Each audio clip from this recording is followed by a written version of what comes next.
Hello नमस्कार दोस्तों, स्वागत है आपको हमारे यूट्यूब चैनल देसी लर्निंग अड्डा में। दोस्तों, इस वीडियो में हम दो चर वाले रैखिक समीकरण को दो विधि से हल करना सीखेंगे।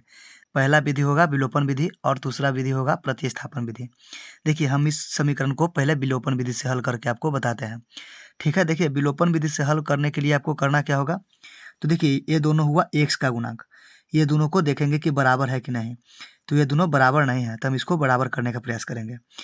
देखिए, आप चाहे तो x के गुणांक को भी बराबर कर सकते हैं या चाहे तो आप y के गुणांक को भी बराबर कर सकते हैं। देखिए, हम y के गुणांक को बराबर करके हल करना सिखाते हैं। देखिए, आप चाहे तो x को भी कर सकते हैं। देखिए, बराबर करने के लिए आपको करना क्या होगा। तो ये देखिए, समीकरण दूसरा वाला जो है गुणांक, इसको हम फर्स्ट में गुणा करेंगे। y के गुणांक में है 5, तो इसको हम फर्स्ट से गुणा कर देंगे। और फर्स्ट समीकरण में है 2, तो 2 को हम कर देंगे समीकरण 2 में गुना। देखिए, समीकरण दूसरे वाले को हम कर देंगे समीकरण पहले में गुना, और समीकरण पहले वाले को कर देंगे हम दूसरे में गुना। अब देखिए, इसको गुना कर दीजिए। तो गुना करने पर होगा 3 पचे 15x, 15x माइनस हो जाएगा 5 दूना 10y, अब बराबर 12 पचे 60, 60 हो गया। अब इसको हम 2 से कर देंगे दूसरे समीकरण में गुना। तो हो जाएगा 4 दूना 8x और माइनस के 5 दूना 10y और बराबर 16 दूना के 32। देखिए, आप देख सकते हैं कि दोनों का गुणांक बराबर हो गया। यहाँ पे भी 10y हो गया और यहाँ पे भी 10y हो गया। अब यहाँ पर हम लिखेंगे घटाने पर। घटाने पर घटाने पर क्या होगा, तो सबका चिन्ह बदल जाएगा। तो यहाँ पे देखिए कि 8 का चिन्ह प्लस में है, तो यहाँ पे माइनस हो जाएगा। इसका चिन्ह माइनस में है, तो इसका प्लस में हो जाएगा। और यहाँ पे 32 है प्लस में, तो यहाँ पे माइनस में हो जाएगा।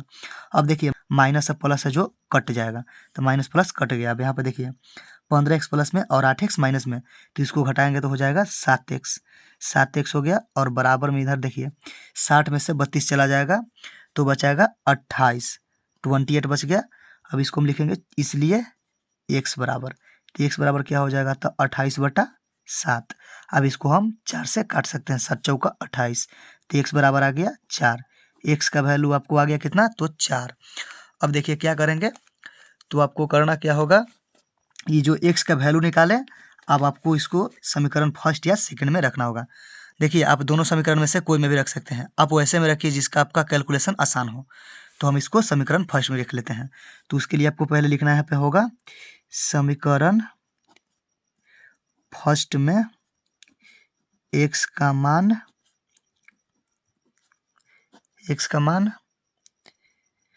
रखने पर। देखिए, अब लिख लिए समीकरण फर्स्ट में x का मान रखने पर। समीकरण फर्स्ट था 3x माइनस के 2y अब बराबर 12। ये समीकरण मेरा पहला था। अब इसमें हम x का वैल्यू देंगे, तो x का वैल्यू कितना आया है, तो 4। देखिए, यहाँ पे कुछ साइन नहीं है, तो यह साइन होता है गुना का। तो 3 गुना 4 अब माइनस 2y अब बराबर 12। अब इसको आप हल कर दीजिए, तो 4 तिहाई 12 माइनस के 2y अब बराबर 12, ये हो गया। ये प्लस में 12 है, तो हम इसको माइनस में कर देंगे। तो 2y अब बराबर के 12 अब माइनस 12, तो माइनस 2y अब बराबर, देखिए 12 में से 12 जाएगा तो चला जाएगा, तो बचेगा 0। 12 में से 12 घट गया तो बचा 0, ठीक है। इसलिए y बराबर तो हो जाएगा 0/-2। देखिए, 0 के बटा में कोई भी संख्या रहे तो उसका वैल्यू 0 ही आएगा।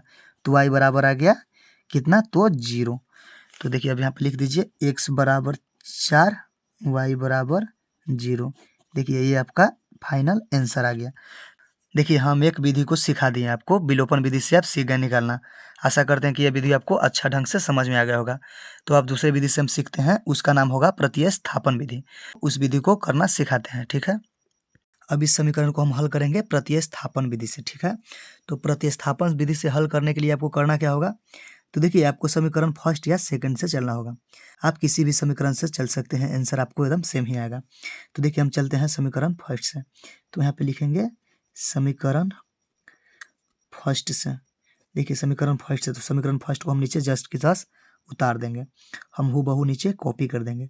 2x + 3y अब बराबर में 19। देखिए, अब इस समीकरण को आपको करना क्या है, तो इस समीकरण को आपको किसी भी संख्या को प्रतिस्थापित करके x या y का वैल्यू निकाल लेना है, ठीक। तो हम इसमें x का वैल्यू निकालते हैं, ठीक। तो x के वैल्यू निकालने के लिए क्या करना होगा, देखिए हम 2x को जस्ट इधर छोड़ देंगे, ठीक है। अब बराबर 19। देखिए, प्लस में इधर 3y है, तो हम इसको माइनस में इधर कर देंगे 3y को, ठीक है। तो देखिए बराबर की पार्टी आएगा तो ये माइनस में 3y हो गया, तो 2x बराबर 19 माइनस 3y। ठीक है, अब हम लिखेंगे x बराबर, तो गुना में था तो इधर आ जाएगा बटा में। ठीक, तो 19 माइनस 3y बटा में 2। अब हम इसको मान लेंगे समीकरण थर्ड। ठीक है, समीकरण थर्ड मान लिए। देखिए हम समीकरण फर्स्ट से चले तो x बराबर 19 माइनस 3y बटा 2 आया, तो इस x के वैल्यू को हम रखेंगे समीकरण सेकंड में। किस में? तो समीकरण सेकंड में। अगर आप समीकरण सेकंड से चलते हैं तो हम इसका वैल्यू रखते हैं समीकरण फर्स्ट में, लेकिन हम समीकरण फर्स्ट से चले हैं तो समीकरण सेकंड में रखेंगे। ठीक है, तो हम यहाँ पे लिखेंगे समीकरण सेकंड में x का मान रखने पर, समीकरण सेकंड में हम x का मान रखेंगे। तो समीकरण सेकंड है कितना? तो समीकरण सेकंड है 4x माइनस 5y बराबर 5। ठीक है, तो यहाँ पे देखिए आपको x का मान आपको रख देना है, तो यहाँ पे हो जाएगा 19 माइनस 3y बटा 2। देखिए हमें कहाँ से लाए, तो हम कुछ नहीं किए हैं, x का मान को रख दिए। ठीक है, अब माइनस 5y बराबर 5। ठीक है, तो देखिए ये गुना में है, ये बटा में है, तो इसको आप काट भी सकते हैं, 2 दूना 4। अब ये 2 गुना में हो गया तो इसको आपको 2 से गुना कर देना है, तो 19 दूना 38। अब माइनस यहाँ पे 3y है तो 3 दूना 6y। ठीक है, अब माइनस में 5 जस के 10 हो जाएगा, अब बराबर में 5। जिसमें अल्फाबेट लगा हुआ है यानी कि ABCD लगा हुआ हो उसको हम बोलते हैं चर वैल्यू, और जो खाली नंबर हो यानी कि संख्या उसको हम बोलते हैं अचर वैल्यू। तो चर को एक साथ रखेंगे और अचर को एक साथ रखेंगे, तो हम देखिए ये दोनों को हम साथ रखेंगे और इसको हम बराबर को इपाटी कर देंगे। ठीक है, तो ये माइनस के 6y और माइनस 5y और बराबर 5। ये 38 इधर प्लस में है तो हम इसको माइनस में 38 को लेकर चले आएंगे। ठीक है, तो देखिए माइनस माइनस हो जाता है प्लस। ठीक है, तो माइनस माइनस प्लस होगा तो 6 5 11y, और चिन्ह हमेशा बड़ा वाला को लिखाता है, तो बड़ा है 6, तो इसका चिन्ह हो जाएगा माइनस में, तो माइनस 11y पट्टी हो गया, और इधर हो जाएगा 5 में से 38 हो जाएगा, तो ये हो जाएगा माइनस के 33। 5 में से 38 जाएगा तो माइनस 33 हो जाएगा, और देखिए माइनस माइनस ये दोनों प्लस हो जाएगा। ठीक है, तो y बराबर आ जाएगा 33 बट्टा 11, यहाँ पे इसलिए लगा दीजिएगा, इसलिए y बराबर 33 बट्टा 11। तो ठीक है, 11 से आप इसको काट सकते हैं 3 बराबर, तो y बराबर 3 आ गया आपका आंसर। y बराबर 3 आ गया, लेकिन आपको x का मान निकालना है। ठीक है, देखिए दिख नहीं रहा था, y बराबर 3 हो गया। ठीक है, काटें इसको, हम कुछ किया नहीं है, 11 को 3 से काट दिए। ठीक ना, अब आपको क्या करना है, तो y का वैल्यू को रखना है समीकरण थर्ड में। तो देखिए समीकरण थर्ड क्या था, लिखेंगे समीकरण थर्ड में y का मान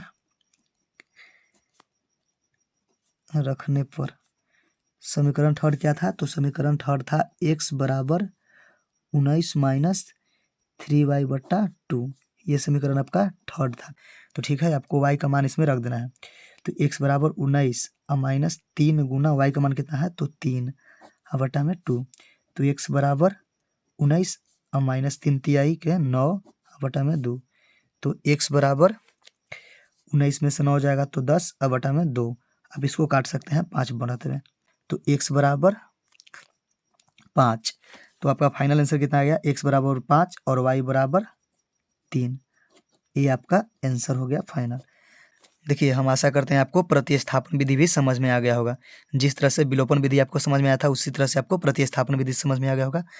देखिए अगर आपको वीडियो ज़रा सा भी हेल्पफुल लगा हो तो वीडियो को लाइक करके चैनल को सब्सक्राइब कर दीजिए, क्योंकि हम ऐसे ही टॉपिक बाय टॉपिक आपको वीडियो प्रोवाइड कराते रहेंगे, और ऐसे ही हर सब्जेक्ट का भी आपको ऑब्जेक्टिव क्वेश्चन भी कराया जाता है। तो वीडियो को लाइक करके चैनल को सब्सक्राइब कर लीजिए, ताकि हम जब भी अपना वीडियो नया डालें तो सबसे पहले आप तक पहुँच पाएँ। तो हम मिलते हैं एक नए वीडियो में, तब तक के लिए बाय बाय, टेक केयर।